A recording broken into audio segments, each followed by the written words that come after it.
नमस्कार, myself Kamal Kishore Bhatt and welcome to Kamal education point.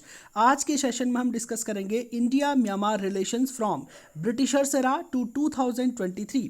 तो चलिए सेशन में आगे बढ़ते हैं। अगर हमें इंडिया म्यांमार रिलेशन को समझना है तो हमें इंडिया और म्यांमार की कॉम्प्लेक्स हिस्ट्री को समझना पड़ेगा, क्योंकि हिस्टोरिकली इंडिया और म्यांमार के रिलेशन सीधा एक दूसरे के सामने आते हैं, क्योंकि इंडिया पर भी ब्रिटिशर्स का कब्जा था, म्यांमार पर भी ब्रिटिशर्स का कब्जा था और इंडिया म्यांमार दोनों पर ब्रिटिशर्स का कब्जा है। इसका मतलब क्या है कि हमारी जो कॉम्प्लेक्स हिस्ट्री है वही निर्धारित करेगी कि इंडिया और म्यांमार के रिलेशन आने वाले समय में कैसे होंगे। तो यहां पर आप देख पा रहे हो कि इंडिया है साउथ एशियन नेशन, जबकि म्यांमार है साउथ ईस्ट एशियन नेशन। अब आप देख पाएंगे कि साउथ एशियन नेशन और साउथ ईस्ट एशियन नेशन का क्या मतलब है। यहां पर आप देख पाएंगे, यहां पर ये एशिया का मैप है और इस एशिया को नॉर्थ, ईस्ट, वेस्ट और सेंट्रल एशिया और सदर्न एशिया यानी कि टोटल मिलाकर के 5 भागों में, 6 भागों में इसको बांटा जाता है। यहां पर आप देख पाएंगे रशिया है, रशिया का कुछ एरिया एशिया में पड़ता है और ये वाला जो एरिया है इसका ये यूरोप में पड़ता है। और चूंकि रशिया सबसे नॉर्थ में है, सबसे ऊपर है, इसलिए रशिया के जो एरिया को कहा जाता है नॉर्थ एशिया। इसके बाद यहाँ पर आप देख पा रहे होंगे, यहाँ पर चाइना है, इसके अलावा यहाँ पर जापान है, ठीक है, north Korea, south Korea, Taiwan, ये सब के सब कंट्रीज ईस्ट एशिया में आते हैं क्योंकि एशिया के ईस्ट में पड़ रहे हैं। इसके अलावा यहाँ पर अगर आप देख पाएंगे जो खाड़ी देश हैं, ठीक है, यहाँ पर यूएई, सऊदी अरब, इजराइल, फिलिस्तीन, ये सारे के सारे कंट्रीज हैं, इन्हें कहा जाता है वेस्ट एशिया। यहाँ पर जो ये वाला एरिया है ना, ये वाला, इस एरिया को साउथ एशिया कहा जाता है। साउथ एशिया में कौन कौन से कंट्रीज हैं? इंडिया, भूटान, नेपाल, बांग्लादेश, पाकिस्तान, अफगानिस्तान, ईरान, ये सारे के सारे कंट्रीज साउथ एशिया में आते हैं। जबकि जो म्यांमार है और इसके अलावा लाओस, कंबोडिया, वियतनाम और ये सभी जो देश हैं ये साउथ ईस्ट एशिया में आते हैं। तो इंडिया साउथ एशिया में लाई करता है और जो म्यांमार है वो साउथ ईस्ट एशिया में लाई करता है। और इसके अलावा बीच में आपको दिख गया होगा सेंट्रल एशिया। सेंट्रल एशिया में 5 देश आते हैं, तजाकिस्तान, किर्गिस्तान, उज्बेकिस्तान, ताजिकिस्तान और तुर्कमेनिस्तान। ये 5 कंट्रीज सेंट्रल एशिया में आती हैं। अब एक बहुत ही इंटरेस्टिंग फैक्ट आपको पता होगा, ये जो वेस्ट एशिया वाला रीजन मैंने आपको बताया था, इसी वेस्ट एशिया को मिडिल ईस्ट भी कहा जाता है। ये वाला जो रीजन है ना, ये ऑयल रिच एरिया है, ठीक है, और इसको मिडिल ईस्ट भी कहा जाता है। अब आप सोच रहे होंगे वेस्ट एशिया है तो इसको मिडिल ईस्ट क्यों कहते हैं? देखिए, वेस्ट एशिया को ईस्ट कहते हैं हम लोग नहीं है, इसको ईस्ट कहते हैं जो ब्रिटिशर्स हैं, यानी कि जो वहाँ के पश्चिमी देश हैं उनके लिए ईस्ट वाला एरिया हो गया, ठीक है, तो इसलिए ये इसको ईस्ट कहते हैं। अब देखिए, ईस्ट सबसे आगे यहाँ पर है और ईस्ट के मिडिल में पड़ता है ये वाला रीजन, इसलिए इसको मिडिल ईस्ट कह दिया जाता है ब्रिटिशर्स के द्वारा, यानी कि यूरोपियंस के द्वारा। अब यूरोपियंस का, अब जो यूरोप का जो मीडिया है वो अगर इस एरिया को मिडिल ईस्ट कहता है तो पूरी दुनिया इसकी नकल करती है और इसको हाँ भारत वाले भी क्या कहते हैं, मिडिल ईस्ट ही कहते हैं, जबकि ये एक्चुअल में कहाँ पर पड़ता है? वेस्ट में पड़ता है। तो उम्मीद करता हूँ कि जो लोकेशन वाला जो मैंने फैक्टर आपको बताया था इंडिया और म्यांमार का, कि इंडिया साउथ एशिया में लाई करता है, यहाँ पर लाई करता है, जबकि म्यांमार साउथ ईस्ट एशिया में लाई करता है, ये आप समझ पाए होंगे। तो हम चलते हैं उसी पेज में दोबारा से। अच्छा, यहाँ पर अगर आप देख पाएंगे तो इंडिया का जो नॉर्थ ईस्ट वाले स्टेट्स हैं ना, ये बॉर्डर शेयर करते हैं म्यांमार के साथ, और म्यांमार के जो नेबरिंग कंट्रीज़ हैं वो जो नेबरिंग कंट्रीज़ हैं इंडिया, चाइना, बांग्लादेश, लाओस और थाईलैंड। और तो सब ठीक है, इंडिया, बांग्लादेश, लाओस, थाईलैंड, लेकिन ये चाइना का जो एंगल है ना, चाइना का पड़ोसी म्यांमार है, इसलिए म्यांमार हमारे लिए और ज़्यादा इंपॉर्टेंट हो जाता है। यहाँ पर आप इस इमेज में देख पा रहे होंगे, पॉलिसी है चाइना की। चाइना का अगर एशिया में कोई सबसे बड़ा कॉम्पिटिटर है तो वो कौन है? इंडिया है। और इंडिया के साथ चाइना का बॉर्डर डिस्प्यूट भी चल रहा है। चाइना लद्दाख के एक बहुत बड़े एरिया अक्साई चिन पर ऑलरेडी कब्जा किए हुए है, साथ में अरुणाचल प्रदेश पर भी जो है अपना क्लेम करता है। और चाइना ने बहुत बड़ी पॉलिसी अपना रखी है भारत को घेरने के लिए। ये जो ग्रीन कलर के कंट्रीज़ हैं, ऊपर का तो चाइना खुद ही है, बाकी नीचे भारत के जितने पड़ोसी देश हैं, चाइना चाहता है इन सबको अपने प्रभाव में लाया जाए, यानी कि इनको भी हरा किया जाए ताकि भारत को काउंटर किया जा सके। इनमें से चाइना आप देख पा रहे होंगे नेपाल को कब्जाने में कामयाब हो गया, पाकिस्तान को कंट्रोल करने में कामयाब हो गया, ठीक है, और यहाँ पर श्रीलंका, हालांकि अभी श्रीलंका चाइना के पाले से निकल चुका है, और म्यांमार को भी इसने काफ़ी हद तक कंट्रोल किया है। तो लैंड बाउंड्री के माध्यम से चाइना चाहता है कि नेपाल के माध्यम से भारत को घेर सकें, भूटान के माध्यम से घेर सकें, बांग्लादेश के माध्यम से घेर सकें, म्यांमार से घेर सकें, पाकिस्तान तो खैर है ही घेरने वाला, ठीक है, और साथ में इसने बहुत बड़ा अपना प्लान तैयार कर रखा है।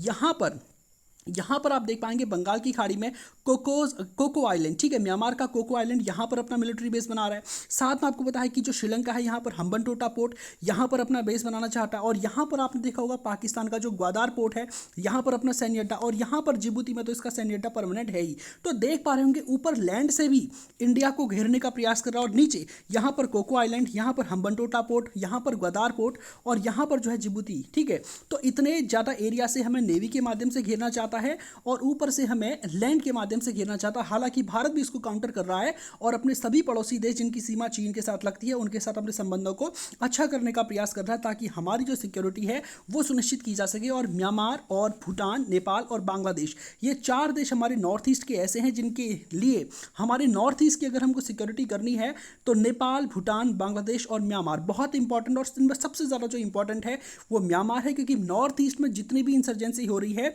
उसके पीछे कहीं ना कहीं म्यांमार का ही हाथ। और अगर म्यांमार के साथ हम हाथ नहीं मिलाते हैं तो नॉर्थ ईस्ट के एरिया की सिक्योरिटी भारत के लिए बहुत ही मुश्किल पड़ेगी। आने वाले सेशन में हम डेप्थ में इसको जो है डिस्कस करेंगे।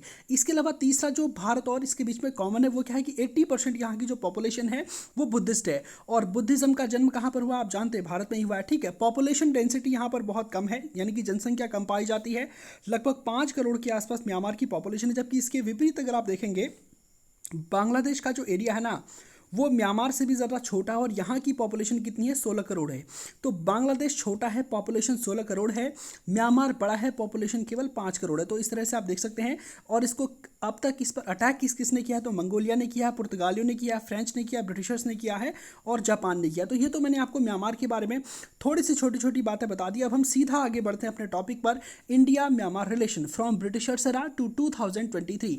तो ब्रिटिशर्स एरा में हम थोड़ी देर में चलेंगे, ब्रिटिशर्स एरा से भी थोड़ा पहले चलेंगे। तो सबसे पहले बर्मा की लोकेशन आप देख लीजिए मैप में, ये वाला जो रीजन आपको दिख रहा होगा, ठीक है, ये वाला रीजन है बर्मा। अभी फिलहाल मैं इसको बर्मा ही कहूंगा क्योंकि अभी तक इसका नाम म्यांमार नहीं पड़ा है। देखिए म्यांमार नाम तो पड़ गया, आगे आने वाले समय में हम पढ़ेंगे, जहां पर म्यांमार नाम आएगा तो वहां पर मैं बोल दूंगा।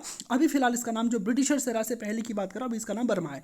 तो बर्मा की सीमा यहां पर आप देख पा रहे हैं, चाइना, देखो इतना बड़ा बॉर्डर ये चाइना से लगाता है। तो चाइना हिंद महासागर माना चाहता है, सीधा यहीं से आ जाए। ठीक है, एक तो पाकिस्तान वाले एरिया से आना चाहता है, दूसरा यहां से आना चाहता है। ठीक है, तो यहाँ पर इसका बॉर्डर यहाँ पर इंडिया से लग गया, यहाँ पर ये लग गया। ठीक है, अब देखो थाईलैंड है, इधर लाओस है। ठीक है, ये सारे के सारे कंट्रीज़ हैं। तो ये आप म्यांमार की लोकेशन आप समझ पाए होंगे। ठीक है, इस तरह से देखिए भारत ये भी प्रयास कर रहा है कि जो आसियान कंट्रीज़ हैं उनके लिए म्यांमार एक प्रवेश द्वार की तरह। अगर इंडिया को अपने आसियान कंट्रीज़ के साथ अपने बिहेवियर अच्छे करने हैं या फिर उनके साथ ट्रेड करना है तो म्यांमार ही रूट है जिससे हम आसियान कंट्रीज़ के साथ जुड़ सकते हैं। तो म्यांमार इंडिया के लिए कितना इंपॉर्टेंट है आप इस बात को समझ चुके होंगे। तो अब हम सेशन में आगे बढ़ते हैं, हिस्टोरिकली देखेंगे और अब तक का हम टोटल इसमें देखेंगे। तो ये तो मैं आपको बुद्धिज्म के बारे में बता चुका हूं कि इंडिया म्यांमार के बीच में कॉमन क्या है, बुद्धिज्म है। अब हम यहाँ पर हिस्टोरिकली चलते हैं। देखिए हिस्ट्री में अगर आप देखेंगे जब ब्रिटिशर्स का कब्जा नहीं हुआ था इस एरिया में तो यहाँ पर एक डायनेस्टी थी जिसको बोला जाता है कॉन्गबोंग एम्पायर। तो जैसे इंडिया में मुगल एम्पायर था और अलग अलग जगहों पर अलग अलग एम्पायर हैं, ठीक, ऑटोमन एम्पायर था वहाँ पर जो फर्स्ट वर्ल्ड वॉर में बिखर जाता है। तो ठीक इसी तरह से जो इंडिया का नॉर्थ ईस्ट वाला एरिया है ना, इसको कब्जा कर रखा था कॉन्गबोंग एम्पायर ने। तो जो कॉन्गबोंग एम्पायर था इसका बहुत बड़ा कब्जा, एक तो इतना बड़ा बर्मा इसके कंट्रोल में था, दूसरा हमारे जो नॉर्थ ईस्ट के स्टेट्स थे, मणिपुर है, मिजोरम है, असम है, इनके एरिया को इसने कब्जा रखा था। साथ में आप देख पाएंगे लाओस है, कंबोडिया है, थाईलैंड है, इतना बड़ा एरिया इस कॉन्गबोंग एम्पायर का हुआ करता था। अब फिर आपको पता चला होगा कि ब्रिटिशर्स उसके बाद आते हैं, इंडिया पर अटैक करते हैं, इंडिया को अपने कंट्रोल में ले लेते हैं। तो जब ब्रिटिशर्स ने इंडिया को कंट्रोल में लिया, नेपाल के साथ वॉर लड़ा, भूटान के साथ वॉर लड़ा, अफगानिस्तान तक को नहीं छोड़ा, श्रीलंका तक को नहीं छोड़ा, तो क्या ब्रिटिशर्स ने इस म्यांमार को यानी कि इस कॉन्गबोंग डायनेस्टी को छोड़ा होगा? बिल्कुल नहीं। तो ऑब्वियस सी बात है, अगर उन्होंने भारत पर अटैक किया तो इस पर भी अटैक किया होगा। तो ब्रिटिशर्स का वॉर हुआ होगा म्यांमार के साथ, यानी कि अभी म्यांमार नहीं है, अभी इसका नाम बर्मा है। तो इस वॉर में कॉन्गबोंग एम्पायर पूरी तरह से हार जाता है और म्यांमार किसके कंट्रोल में आ जाता है? ब्रिटिशर्स के कंट्रोल में आ जाता है। इस तरह से आपने देखा होगा कि ब्रिटिश इंडिया का पार्ट बन जाता है म्यांमार। अब आप सोच रहे होंगे ठीक है म्यांमार तो एक प्रिंसली स्टेट की तरह हो गया, ठीक है, ब्रिटिश इंडिया का एक प्रिंसली स्टेट की तरह हो गया, तो म्यांमार हमसे अलग क्यों हुआ? ठीक है, म्यांमार जिस तरह से बहुत सारी 500 से 700 के आसपास रियासतें थी जो कुछ पाकिस्तान में मिली, कुछ इंडिया में मिली, तो आखिर म्यांमार का विलय भारत में क्यों नहीं किया गया? तो इसी को हम समझेंगे कॉम्प्लेक्स हिस्ट्री। मैंने बोला ना कि हिस्ट्री क्या है, बहुत ज़्यादा कॉम्प्लेक्स है। और म्यांमार को भारत से क्यों सेपरेट किया गया, इस सेशन में आपको आगे जानने को मिलेगा। तो देखिए म्यांमार ब्रिटिशर्स के लिए क्यों इंपॉर्टेंट रहा? देखिए म्यांमार ब्रिटिशर्स के लिए इंपॉर्टेंट होता है क्योंकि इसी समय, जिस समय म्यांमार पर इन लोगों ने कब्जा किया था, म्यांमार पर कब्जा करने के ही टाइम पे स्वेज कैनाल बनकर तैयार हो गई थी। अब आप सोच रहे होंगे कि स्वेज कैनाल का क्या मतलब हो गया म्यांमार के साथ? देखिए मतलब सीधा है, आप देख पा रहे होंगे कि ये जो स्वेज कैनाल था ना, जब तक ये स्वेज कैनाल यहाँ पर नहीं बनी थी उससे पहले जो ब्रिटिशर्स का रूट था भारत आने के लिए वो इस तरह का था, यानी कि यहाँ से नीचे अफ्रीका के नीचे से होते हुए ये लोग आते थे इंडियन ओशन में और यहाँ से हमारे साथ ट्रेड करते थे। तो इतना लंबा चौड़ा रास्ता था और भारत में सामान लाकर बेचना या फिर भारत से रॉ मटेरियल वहाँ पर ले जाना इतना आसान नहीं था उस समय पे। तो इसी वजह से यूरोपियंस को एक तरह से महसूस हुई आवश्यकता इंडिया के लिए शॉर्टेस्ट रूट ढूंढा जाए। तो शॉर्टेस्ट रूट अगर ये यहाँ पर ढूंढते थे तो यहाँ से जो है ये अटलांटिक ओशन आप देख पा रहे होंगे, यहाँ पर से ये भूमध्य सागर यानी कि मेडिटेरियन सी में एंटर कर सकते थे, यहाँ पर जो है रेड सी है और यहाँ से उसके बाद आप जानते हैं हिंद महासागर लग जाता है। लेकिन ध्यान रखिएगा मेडिटेरियन सी और रेड सी के बीच में एक छोटा सा जॉइंट है, लैंड ने एक तरह से इसको अलग अलग कर रखा है। अगर किसी तरह से इस लैंड को काट दिया जाए, यहाँ पर एक नहर टाइप की बना दी जाए, तो सीधी सी बात है जो ब्रिटिशर्स होंगे ये अटलांटिक महासागर से आएंगे भूमध्य सागर में, भूमध्य सागर से आएंगे लाल सागर में, और लाल सागर से उसके बाद आप जानते हैं कि यहाँ पर जो अरब सागर है वहाँ पर आएंगे, वहाँ से इंडिया में आ जाएंगे। तो जैसे ही ये स्वेज कैनाल तैयार हुई तो ब्रिटिशर्स के बिल्कुल मजे आ गए, और इतने मजे आ गए आप सोच सकते हैं कि लगभग 8,900 किलोमीटर यानी कि 8,900 किलोमीटर की डिस्टेंस ब्रिटिशर्स की कम हो जाती है। यानी कि ये रूट इतना लंबा था और इसमें 8,900 किलोमीटर इनका बच जा रहा था। तो सोचिए कि ब्रिटिशर्स के लिए कितना नज़दीक हो गया इंडिया और म्यांमार। तो अब देखिए ब्रिटिशर्स को पता चल गया कि अब हमारे पास रूट बहुत अच्छा है, अब हमको म्यांमार की ज़रूरत है, क्योंकि म्यांमार में जो है पानी बहुत ज़्यादा मात्रा में पाया जाता था और ब्रिटिशर्स चाहते थे कि म्यांमार के माध्यम से हम जो है एक तरह से चाइना के साथ सबसे पहले हम ट्रेड कर सके, और दूसरा चावल का। तो म्यांमार की आवश्यकता ब्रिटिशर्स को क्यों थी? चावल और चाइना के लिए। अब आप सोच रहे होंगे तो बड़ा अजीब तरह की बात होगी, चावल और चाइना का क्या मतलब है? देखिए चाइना उस समय एक बहुत बड़ा बाजार था अंग्रेजों के लिए, चाइना की पॉपुलेशन बहुत ज़्यादा थी और वहाँ के बाज़ार में डिमांड थी। तो ब्रिटिशर्स के लिए एक तो म्यांमार इंपॉर्टेंट है चाइना के इस एरिया के साथ ट्रेड करने के लिए, दूसरा इंपॉर्टेंट क्या था कि जो म्यांमार है यहाँ की लैंड इतनी फर्टाइल थी कि यहाँ पर चावल बहुत बड़ी तादाद में म्यांमार में उगाया जा सकता है। तो म्यांमार में चावल बहुत बड़ी तादाद में उगाया जा सकता है, तो चावल का क्या करेंगे ये लोग? व्यापार करेंगे, यानी कि ये म्यांमार के किसानों को फोर्स करेंगे कि तुम चावल ज़्यादा से ज़्यादा उगाओ, ताकि जो ब्रिटिशर्स हैं वो इस चावल को यहाँ से खरीद के अपने यहाँ पर बेच सकें और अदर कंट्रीज़ में इसको बेच सकें। क्योंकि उस समय चावल की खेती क्या थी? बहुत ज़्यादा मुनाफे की थी। आप सोच रहे होंगे चावल में थोड़ा मुनाफा होता, मुनाफा तो हथियारों में होता है। देखिए उस समय की बात अलग थी, ठीक है। आज से अगर आप 30-40 साल पहले का भी अगर आप इतिहास देखेंगे, भारत की आज़ादी की बात, तो उस समय लोगों के पास खाने के लिए पैसे नहीं होते थे। इनफैक्ट आप देखेंगे कि इंडिया पूरी तरह से डिपेंड था वेस्टर्न कंट्रीज़ पर अपने खाने की नीड को पूरा करने के लिए, ठीक है। यानी कि हमारे देश में अभी हाल ही में 30-40 साल पहले तक लोग भूख से मरते थे, तो ऐसी स्थितियाँ उस समय हुआ करती थी। तो ब्रिटिशर्स बहुत ज़्यादा उत्सुक थे कि ये क्या करें कि यहाँ के माध्यम से, यानी कि स्वेज कनाल जब ये खुल चुकी थी तो यहाँ से चावल प्रोडक्शन करें, म्यांमार में बहुत बड़ी तादाद में उसको खरीदें और उसको जाकर के बेचें। तो इस वजह से आप देखिए कि इन्होंने शुरू किया फोर्स करना जो म्यांमार के किसान हैं उनको, कि आप चावल की खेती ज़्यादा से ज़्यादा करें। अब देखिए म्यांमार के लोग चावल की खेती पहले से बहुत कम करते थे, तो अगर अब ये चावल की खेती करना शुरू करेंगे तो इनको सबसे पहले ट्रेनिंग की ज़रूरत पड़ेगी, दूसरा पैसों की ज़रूरत पड़ेगी, क्योंकि चावल की जो खेती सबसे पहले करते हैं, सबसे पहले खेत में चावल को बो दिया जाता है, फिर उन पौधों को उखाड़ा जाता है और दूसरे खेतों में जो है उनको लगाया जाता है। उन खेतों को पहले पानी से तर करना पड़ता है, तो इस सब में बहुत ज़्यादा खर्चा आता है, ठीक है। तो म्यांमार के जो किसान थे इनको किसकी आवश्यकता थी? पैसों की आवश्यकता थी। पैसे किसके पास थे? ब्रिटिशर्स के पास थे, लेकिन ब्रिटिशर्स तो बहुत दूर थे। तो इंडिया में भी बहुत सारे उस समय पैसे वाले लोग थे, ठीक है। मनी लेंडर्स हमारे यहाँ पर बहुत हुआ करते थे। तो ब्रिटिशर्स हमारे यहाँ से, इंडिया से बहुत सारे मनी लेंडर्स को वहाँ पर लेकर के गए थे, और इन मनी लेंडर्स ने इनको, यानी कि जो म्यांमार के किसान थे, इनको बहुत ज़्यादा इंटरेस्ट पर लोन दिया कि ये लो तुम्हें पैसे चाहिए, हम तुमको अवेलेबल कराते हैं। तो इंडिया के जो जमींदार लोग थे, इंडिया के जो पूंजीपति थी, वे लोग म्यांमार जाते हैं व्यापार करने के लिए। क्योंकि देखो जो समाज का एलीट क्लास होता है ना, एक बात सुनिए, कोई भी कंट्री गुलाम बनाता है, ऐसा नहीं था कि ब्रिटिशर्स तो कुछ बहुत संख्या में थे, 2 लाख 3 लाख 5 लाख 10 लाख सैनिक ब्रिटिशर्स के होंगे, जबकि इंडिया की आबादी करोड़ों में थी। फिर भी इन लोगों ने कैसे कर लिया? क्योंकि हमारा जो एलीट क्लास था वो ब्रिटिशर्स का साथ दे रहा था, यानी कि जो पैसे वाले लोग थे वो ब्रिटिशर्स का साथ दे रहे थे, जो राजा थे, रियासतें थी, ये लोग ब्रिटिशर्स का साथ दे रहे थे, इसलिए भारत में अंग्रेजों का कब्जा रह पाए। तो ठीक इसी की तर्ज पर ये जो भारत के बड़े पैसे वाले लोग थे, ये चाहते हैं म्यांमार में, और वहाँ के किसानों को बहुत ज़्यादा हाई इंटरेस्ट पर लोन अवेलेबल कराते हैं। अब देखिए किसान अगर लोन लेता है, फसल मान लीजिए अच्छी नहीं उपजती है, तो किसान के साथ क्या होता है? तो ये आज भी होता रहा है, पहले भी होता था कि किसान अगर लोन नहीं चुका पाएगा तो उसकी ज़मीन पर कब्जा कर लिया जाएगा। तो इंडिया के जो मनी लेंडर्स थे, इनको चेट्टियार्स कहा जाता था, ठीक है। तो इन चेट्टियार्स ने बहुत बड़ी तादाद में म्यांमार के किसानों की ज़मीन कब्जा ली, क्योंकि म्यांमार के किसानों को लोन बहुत भी ज़्यादा इंटरेस्ट पर दिया था और वो उस इंटरेस्ट को चुका पाने में सक्षम नहीं थे।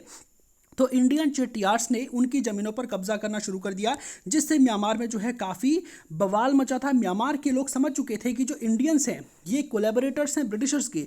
Indians are the collaborators of Britishers. देखिए ब्रिटिशर्स क्या थे, कॉलोनाइजर थे, यानी कि आक्रांता थे म्यांमार के लिए, और भारतीय क्या थे, ब्रिटिशर्स के सहयोगी के रूप में देखे गए। तो म्यांमार में अब आप देख पा रहे होंगे कि एक लिंक आपको मिल गया म्यांमार और इंडिया की हिस्ट्री में, कि म्यांमार पर अंग्रेजों का कब्जा था, तो म्यांमार पर अंग्रेज तो कब्जा करते थे, भारतीयों के सहयोग से करते थे। ये बातें म्यांमार के लोगों में बहुत ज़्यादा बढ़ने लगी, और जब बढ़ेंगी बातें तो क्या होगी, क्रांति होगी।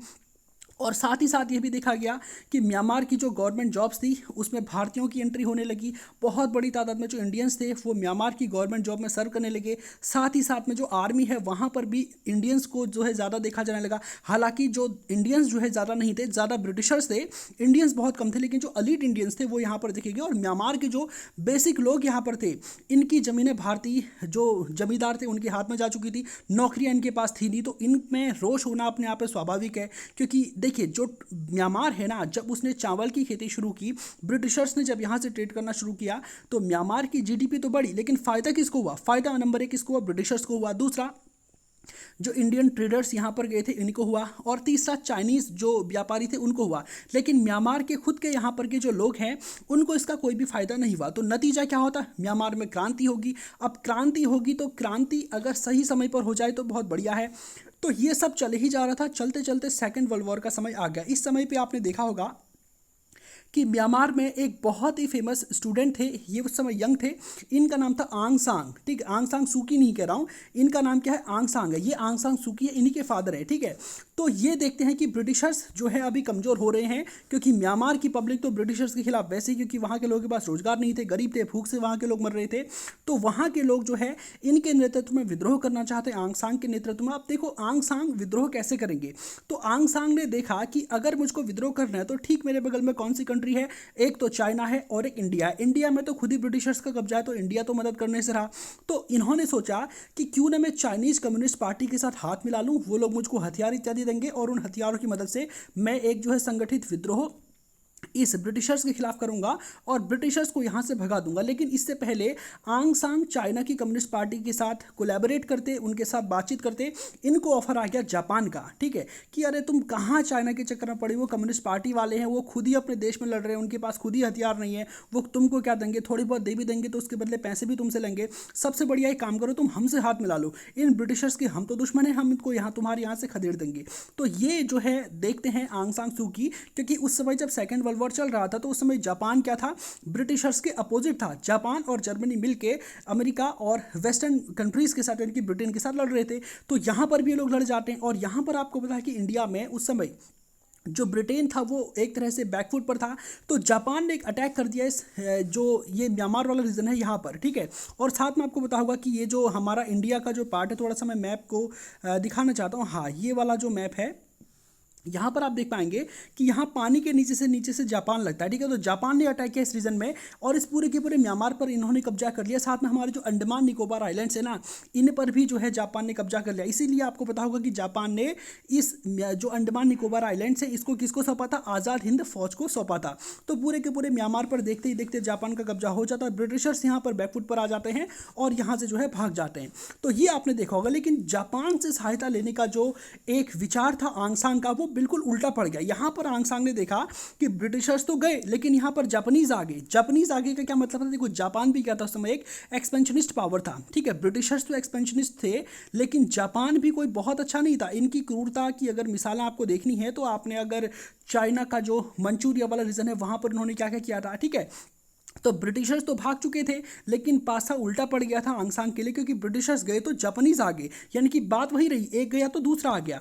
अब यहाँ पर इनको फिर से प्रॉब्लम होगी कि एक को भगाया था, दूसरे आ गए, तो अब ये फिर से ब्रिटिशर्स के साथ हाथ मिलाते हैं और जापानीज़ को यहाँ से भगाते हैं। अब जापानीज़ को भगाएंगे इतनी आसानी से तो नहीं, लेकिन जापान पर न्यूक्लियर बॉम्ब गिर गया था, आपको पता होगा। अमेरिका ने हिरोशिमा और नागासाकी पर न्यूक्लियर अटैक कर दिया था, तो उसके बाद जापान सरेंडर कर लेता। और यहाँ पर आप देख पाएंगे कि अब समय आ गया था जब इंडिया भी आज़ाद होगा और म्यांमार भी आज़ाद होगा। तो यहाँ पर इंडिया और म्यांमार दोनों आज़ाद हो जाते हैं। और उससे पहले ही आपको पता होगा कि जो म्यांमार है उसकी और इंडिया की बाउंड्री लाइन अब निर्धारित होती है। अब यहाँ पर आप देखेंगे कि ब्रिटिशर्स तो यहाँ से जा रहे थे, लेकिन एक तरह से यहाँ पर एक तरह से युद्ध के बीच यहाँ पर बोकर जा रहे थे, क्योंकि ब्रिटिशर्स ने इंडिया और म्यांमार के बीच में जिस तरह से पार्टीशन किया था, उससे क्या किया कि यहाँ पर बहुत सारी छोटी छोटी ट्राइब्स थी जो इस एरिया को डोमिनेट करती थी, ठीक है। यानी कि वो ट्राइब जैसे कि चिन है, नागाज हैं, मिजोज हैं, ठीक है, ये लोग उस समय इस एरिया में होते थे। अब देखो जो ब्रिटिशर्स ने जो एक तरह से जो पार्टीशन किया वो बिल्कुल इसके बीच से कर दिया, यानी कि आधे उस डायनेस्टी के, उस एथनिसिटी के लोग इंडिया में रह गए और आधे उस एथनिसिटी के लोग म्यांमार में रह गए। और ये पहले से इस एरिया में बहुसंख्यक थे, लेकिन बंटवारा होने के बाद ये दोनों ही एरिया में अल्पसंख्यक हो गए। तो इन लोगों ने हथियार उठा लिए। इनका कहना था कि हम तो बहुत पहले से इस एरिया में रह रहे हैं, हमारे जो भाई लोग हैं वो म्यांमार में हैं तो कुछ भारत में हैं, तो हम लोग क्या करते हैं, हम एक नया देश बनाते हैं अपने लिए, ठीक है। तो इसको लेकर के यहाँ पर नॉर्थ ईस्ट में बहुत बड़े पैमाने पर इंसर्जेंसी होगी। इनका कहना था कि जो बॉर्डर थे ना वो तो ब्रिटिशर्स जो है करके चले गए, हम इन बॉर्डर्स को क्यों एक्सेप्ट करें। तो म्यांमार और इंडिया, उसके बाद आपको पता होगा कि दोनों की जो मिलिट्री है वो मिलती है और इन इंसर्जेंट ग्रुप के खिलाफ कार्रवाई करती है, क्योंकि दोनों जगह से इनका मानना था कि म्यांमार में भी हमारे लोग हैं, इंडिया में भी हैं, तो म्यांमार की इतनी ज़मीन को यहाँ से तोड़ेंगे, इतनी इंडिया से तोड़ेंगे और अपने लिए अलग अलग कंट्री बनाएंगे। ऐसे तकरीबन 20 से 25 मिलिट्री ग्रुप्स जो है म्यांमार में और इंडिया में सक्रिय हो जाते हैं, जिनके साथ म्यांमार और इंडिया की आर्मी आज़ादी के बाद से लेकर अब तक लड़ रही है और आगे भी शायद लड़ती रहेगी। तो ये मैं थोड़ा सा आज़ादी तक का आपको बता चुका हूँ कि इंडिया और म्यांमार के रिलेशंस कैसे रहे। अब हम बात करेंगे आज़ादी के बाद आखिर म्यांमार में क्या हुआ था। जो वादा आंग सांग ने किया था कि आप विद्रोह करिए, आप क्रांति करिए, मैं म्यांमार को बेहतर शासन दूंगा, क्या वो हो पाता है कि नहीं हो पाता। देखिए, जैसे ही म्यांमार आज़ाद होता है तो उसके बाद आंग सांग तैयारी करने लगते हैं एक संविधान बनाने की म्यांमार के लिए, लेकिन ज़्यादा समय तक ये रह नहीं पाते हैं, यानी कि आंग सांग को गोली मारकर हत्या कर दी जाती है। और म्यांमार को शायद, देखिए यहाँ पर बहुत बड़ा सेटबैक लगा। आंग सांग एक बहुत ही पॉपुलर नेता थे, डेमोक्रेटिक थे, और ये अगर म्यांमार में रहते तो शायद आज म्यांमार की सिचुएशन कुछ और होती। वहाँ पर जो सिविल वॉर जैसा चल रहा है शायद वो नहीं होता, लेकिन आंग सांग को मार दिया गया और आंग सांग की जगह पर उनू, एक दूसरे लीडर थे, वो सत्ता में बैठते हैं 1948 में। 1948 से लेकर 1958 तक 10 साल उन्होंने यहाँ पर शासन किया था, लेकिन 10 साल में यहाँ पर डेमोक्रेसी फेल हो गई। और आपको पता है कि यहाँ पर पहली बार हिस्ट्री में एक मिलिट्री कू होता है और वहाँ पर आर्मी ने एक तरह से जो सिविलियन गवर्नमेंट है इसका तख्ता पलट कर दिया और वहाँ पर मिलिट्री ने एक केयर टेकर गवर्नमेंट बना दी। यानी कि 1958 में म्यांमार से डेमोक्रेसी का अंत हो जाता है। और ये डेमोक्रेसी का अंत कहीं ना कहीं भारत के फेवर में भी नहीं होता है। मैं आपको बताऊंगा इंदिरा गांधी, राजीव गांधी के समय पर रिलेशंस कैसे रहते। पहले हम जान लेते हैं कि यहाँ पर डेमोक्रेसी की स्थिति क्या थी। अब आप सोच रहे होंगे कि आर्मी ने तो बहुत ही गलत किया, आर्मी अगर तख्तापलट नहीं करती तो सब कुछ बढ़िया रहता, लेकिन ऐसा बिल्कुल भी नहीं है। जो वादे यहाँ की गवर्नमेंट ने किए थे, यहाँ के लोगों को ऐसा महसूस हो, तो इनसे अच्छे तो अंग्रेजी हैं जो कम से कम लूट के ले गए, तो कम से कम बोल तो सकते हैं लूट करके लेके। लेकिन यहाँ पर आपको देखने को मिलेगा कि जब यहाँ पर डेमोक्रेसी आई 1948 में, उन्हों वहाँ पर शासक बनता है, तो वो जो डेमोक्रेटिक गवर्नमेंट थी उसमें कुछ खास सुधार होते नहीं है, लोग गरीब थे और भी ज़्यादा हो गए, ठीक है। और यहाँ पर बहुत ज़्यादा सिविल वॉर भी चला था, क्योंकि अलग अलग एथनिसिटी के लोग थे जो अलग अलग एरिया में अलग अलग एक तरह से राज्य बनाने की, अलग अलग देश बनाने की बातें कर रहे थे। तो इन्हीं सब चीज़ों को देखते हुए मिलिट्री ने यहाँ पर एक तरह से जो शासन है उसको अपने कंट्रोल में ले लिया और अपनी एक केयर टेकर गवर्नमेंट जो है यहाँ पर बना दी। तो ऐसा ही चलता रहा।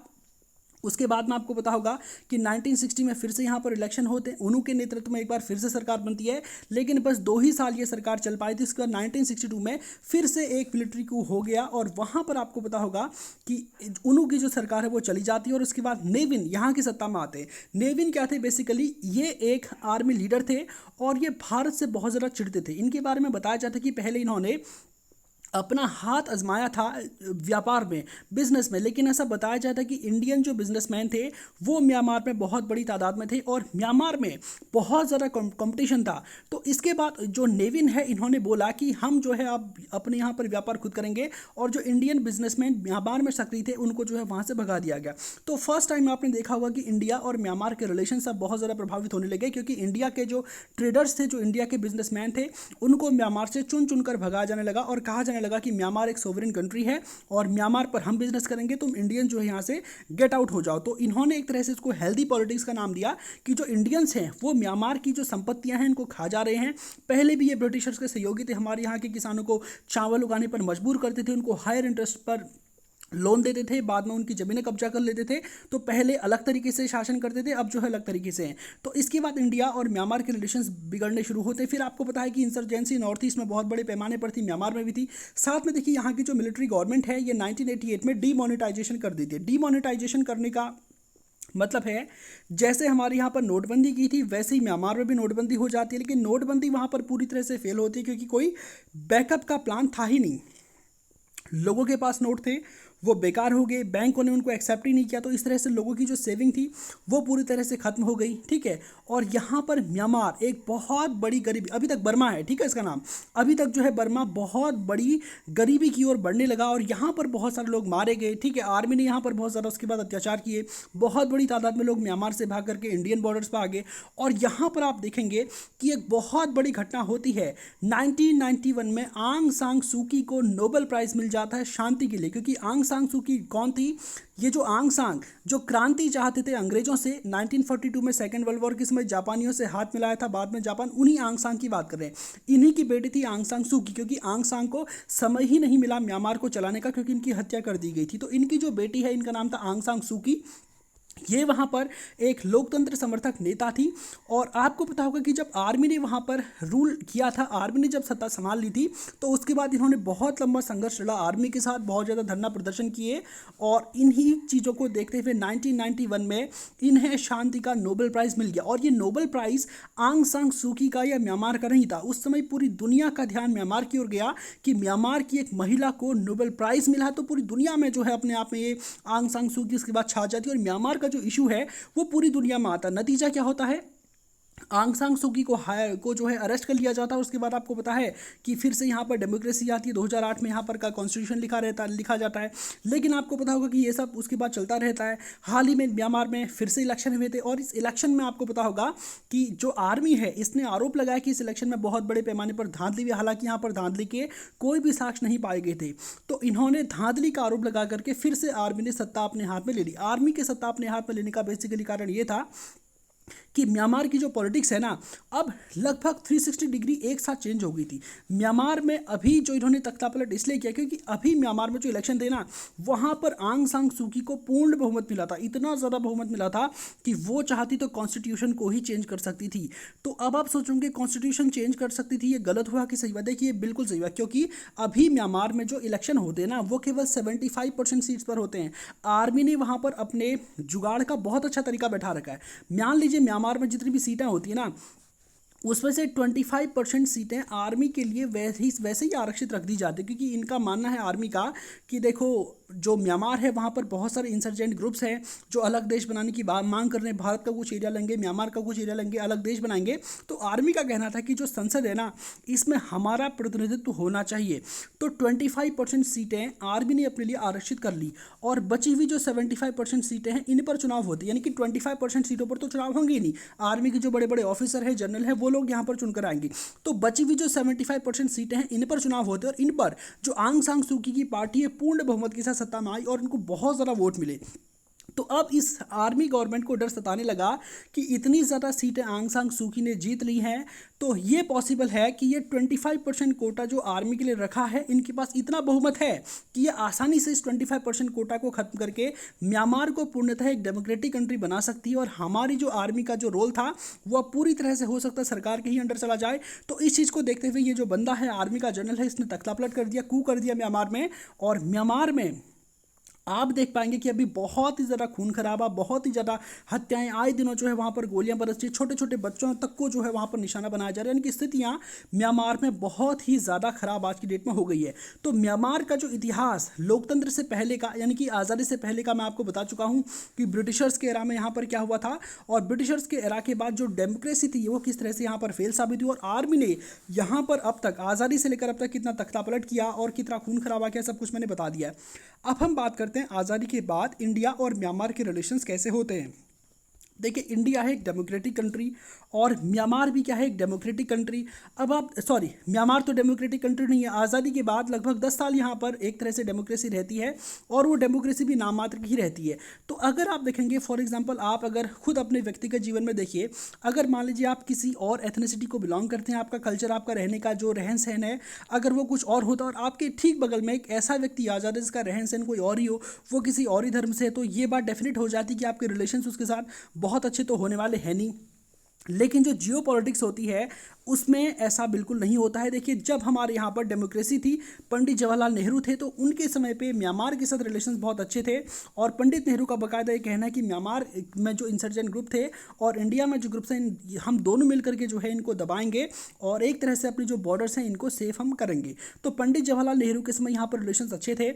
उसके बाद आपने देखा होगा, जैसे ही जो आर्मी है वो तख्ता पलट करती है 1958 में, तो भारत सीधा विरोध करता है म्यांमार का कि हम आर्मी की जो सरकार है इसको बिल्कुल भी सपोर्ट नहीं करेंगे। उसका म्यांमार में जो खून खराबा होता है, भारत उसकी स्ट्रिक्ट आलोचना करता है। तो जवाहरलाल नेहरू का जो आखिरी पीरियड था, उसके बाद और उसके बाद लाल बहादुर शास्त्री के समय और इंदिरा गांधी के समय हमारे म्यांमार के साथ रिलेशन अच्छे नहीं होते, क्योंकि इंडिया क्या था, एक डेमोक्रेटिक कंट्री था और म्यांमार में सैन्य तानाशाही आ गई थी। तो भारत, ऑब्वियस सी बात है, भारत एक डेमोक्रेसी है तो भारत वहाँ पर डेमोक्रेसी को ही सपोर्ट करेगा। जबकि इसका इतना बड़ा एरिया चाइना के साथ लगता है, तो जब भी यहाँ पर आर्मी टेक ओवर करती है तो पूरी दुनिया से बर्मा पर सैंक्शंस लगते हैं और बर्मा जो है पूरी तरह से चाइना के गोद में बैठ जाता है, क्योंकि चाइना ही एकमात्र यहाँ पर था जो म्यांमार की हेल्प कर सकता था। तो जो चाइना का दोस्त हो जाएगा, भारत का क्या हो जाएगा, दुश्मन होगा। तो सेम ऐसा ही इंदिरा गांधी के समय भी हुआ, सेम ऐसा ही आपको पता है कि राजीव गांधी के समय भी हुआ, इवन 1990s के दौर तक यही सब चलता रहा। तो इंडिया म्यांमार के रिलेशन वहाँ पर आर्मी के तख्ता पलट करने की वजह से जो है बिगड़ते गए और जब वहाँ पर डेमोक्रेसी आती है तो भारत सपोर्ट करता है और जब आर्मी तख्ता पलट करती है तो भारत अपोज करता है। लेकिन इसके बाद भारत ने देख लिया कि लॉन्ग टर्म में बर्मा के साथ रिलेशन हमको अगर अच्छे रखेंगे तो ही हमारा भला हो पाएगा, क्योंकि फाइनली हमारे किसी व्यक्ति के साथ पर्सनल रिलेशंस वो एक तरह से फिट नहीं बैठते हैं जियो पॉलिटिक्स में। जियो पॉलिटिक्स में देखा जाता है कंट्री का नेशनल इंटरेस्ट। तो भारत की जो पॉलिसी है बर्मा के साथ कि वहाँ पर जब आर्मी टेक ओवर करती है तो हम उसका विरोध करेंगे, कहीं ना कहीं 1990s के दौर में भारत सरकार समझ गई कि अगर हमें अपनी सिक्योरिटी करनी है, नॉर्थ ईस्ट में इंसर्जेंसी से नॉर्थ ईस्ट को बचाना है, तो हमारे लिए ज़रूरी है म्यांमार। अब हमारी पॉलिसी म्यांमार के लिए पूरी तरह से चेंज हो चुकी थी 1990s के दौर से। भारत ने साफ अपनी नीति बना ली कि म्यांमार में सिविलियन गवर्नमेंट आए या फिर आर्मी आए, हम रत्ती भर भी हमको फ़र्क नहीं पड़ेगा, क्योंकि बर्मा हमारे लिए इंपॉर्टेंट है दो दृष्टि से। पहला क्या है, चाइना को काउंटर करने के लिए, क्योंकि म्यांमार अगर चाइना के पाले में चला जाएगा तो सोच सकते हैं कि चाइना म्यांमार के रास्ते नॉर्थ ईस्ट में जो इंसर्जेंट्स हैं, आतंकवादी हैं, इनको हथियार आसानी से अवेलेबल करा सकता है, भारत को घेर सकता है, भारत में नॉर्थ ईस्ट में क्या क्या चल रहा है इस पर पूरी तरह से नज़र रख सकता है। साथ ही साथ जो चाइना है वो म्यांमार के रास्ते हिंद महासागर में एंटर कर सकता है। और म्यांमार की आपको पता होगा कोकोस आइलैंड, जो कि अंडमान निकोबार का ही एक हिस्सा था, अंडमान का ही एक हिस्सा था, वहाँ पर जो है बर्मा ने इसको मिलिट्री बेस बनाने तक के लिए दे दिया। तो इतना ज़्यादा सिक्योरिटी कंसर्न भारत के लिए हो जाता अगर भारत के म्यांमार के साथ रिलेशन अच्छे ना हो तो, ठीक है। तो इसलिए आप समझ पाए होंगे कि चाइना को काउंटर करने के लिए म्यांमार हमारे लिए कितना इंपॉर्टेंट है। और नॉर्थ ईस्ट में जो इंसर्जेंसी है इसको काउंटर करने के लिए तो इंपॉर्टेंट है ही है, क्योंकि म्यांमार की आर्मी और भारत की आर्मी मिल करके नॉर्थ ईस्ट के जो इंसर्जेंट ग्रुप्स थे इनके खिलाफ एक के बाद एक कार्रवाई कर रही है। यहाँ पर जो आतंकवादी हैं म्यांमार की आर्मी के साथ मिलकर हमारी आर्मी यहाँ पर ऑपरेशन कर रही है। तो म्यांमार की आर्मी का अगर हम अपोज करेंगे तो म्यांमार की आर्मी भारतीय सेना की मदद नहीं करेगी, क्योंकि जब कभी भी हम अपने एरिया में इन पर अटैक करते हैं, इन पर कार्रवाई करते हैं तो भागकर म्यांमार छिप जाते हैं, ठीक है। तो यही सब यहाँ पर चल रहा है। तीसरा जो सबसे इंपॉर्टेंट म्यांमार हमारे लिए है वो क्या है कि ये हमारे लिए एक दरवाजा है आसियान कंट्रीज़ में जाने का। और आसियान कंट्रीज़ वही हैं जो चाइना की क्या है, दुश्मन है। आपने देखा होगा वियतनाम है, कंबोडिया है, इंडोनेशिया, इनके बहुत सारे विवाद चल रहे हैं, फिलीपींस है चाइना के साथ। तो अगर हमें आसियान कंट्रीज़ के साथ अपना ट्रेड आगे बढ़ाना है, उनके साथ अगर हमको बिहेवियर करना है, तो म्यांमार होते हुए ही हमारा रास्ता जो है यहाँ से इसको जाता है। तो आप सोच सकते हैं कि अगर हमें चाइना से अपनी रक्षा करनी है तो म्यांमार इंपॉर्टेंट है, नॉर्थ ईस्ट के इंसर्जेंट्स पर कार्रवाई करनी है तो म्यांमार इंपॉर्टेंट है, हिंद महासागर को चीनी प्रभुत्व से कम करना है तो म्यांमार इंपॉर्टेंट है, आसियान कंट्रीज़ के साथ ट्रेड करना है तो म्यांमार इंपॉर्टेंट है। इसलिए भारत ने 1990s के बाद अपनी नीति म्यांमार के संबंध में बदल दी कि यहाँ पर चाहे सिविलियन गवर्नमेंट आए, चाहे वहाँ पर आर्मी आए, हम म्यांमार के इंटरनल इश्यूज़ पर बिल्कुल भी दखलंदाजी नहीं करेंगे और दोनों ही सरकारों के साथ हम अच्छे संबंध बनाएंगे। और यही नतीजा है कि 2020 के बाद से जब वहाँ की सिविलियन गवर्नमेंट यानी कि आंग सान सू की सरकार को उखाड़ कर फेंका गया, तो उसके बाद भारत ने बर्मा का विरोध नहीं किया। पूरी दुनिया ने इंडिया को क्रिटिसाइज किया कि तुम्हारे बगल में, तुम खुद एक डेमोक्रेटिक कंट्री हो, तुम्हारे बगल में लोकतंत्र की हत्या हो रही है और तुम बिल्कुल चुपचाप बैठे हो। क्योंकि भारत के लिए बर्मा इंपॉर्टेंट है अपनी सिक्योरिटी के लिए, और नेशनल इंटरेस्ट को देखा जाता है। जियो पॉलिटिक्स में क्या अच्छा है, जो आपके नेशनल इंटरेस्ट को फुलफिल कर रहा है वो अच्छा है। उम्मीद करता हूँ कि म्यांमार और के साथ हमारे रिलेशंस जो है, थोड़ा बहुत हिस्ट्री का जो डायनेमिक्स है, जो हमारी कॉम्प्लेक्स हिस्ट्री है, इसको आप अच्छे से समझ पाए होंगे। और ये सब मैं आपको बता चुका हूँ। तो आने वाले सेशन में आपके सामने लाने का प्रयास करूँगा इंडिया बांग्लादेश रिलेशन और इंडिया भूटान रिलेशन में आपको बता ही चुका हूँ, ठीक है। इंडिया म्यांमार रिलेशन आज मैंने कंप्लीट कर लिया। आने वाले समय में India Bangladesh relation, India Nepal, India China, India Pakistan और इंडिया अफगानिस्तान, ठीक है। एक एक करके सीरीज के हिसाब से मैं इनको लाता रहूँगा। तो आज के सेशन को यहीं पे समाप्त करते हैं। धन्यवाद।